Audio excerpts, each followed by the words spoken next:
Ascendant and descendant in astrology. What are the angles? So I already made a video about the ascendant and what that means, so you can go back and check that out for a deep dive there. But I thought I should talk about all four of the angles, of which the ascendant is only one, and it is primary, like I talked about, for being the point that represents both body and mind, the place where the totality of the self is sort of symbolized. So that's the point on the eastern horizon. That's the point where planets rise up over the horizon, and the descendant is the western horizon, where planets go down. So that axis represents what is above the earth from your perspective at any given point in time.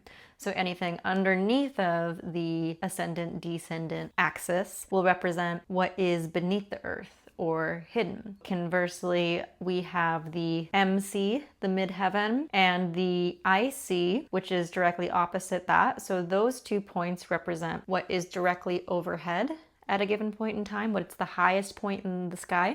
And then the IC would be the lowest point, directly underneath the earth. If you could drill a hole to the other side of the planet, that would be the IC. Symbolically, these points are quite intuitive to understand. The MC represents what is the most visible point in the chart. It is how you are seen in a natal chart. What is your public image, your vocation, career, reputation, the way that you're known in the broader world, how you integrate with society. And the IC represents home. Essentially, this is the axis of career and home, work and home, that duality, that dichotomy. The IC not only represents home and how you are potentially in more private settings, but also the parents. Some would also say the grandparents, sort of like your lineage, your ancestry, what came before you. In addition, sometimes people talk about the IC or the fourth house, which is most often where the IC is found, as representing homeland. It could be your physical home property or the land from which you came. The ascendant descendant axis, on the other hand, represents self, who you are, and the descendant, other,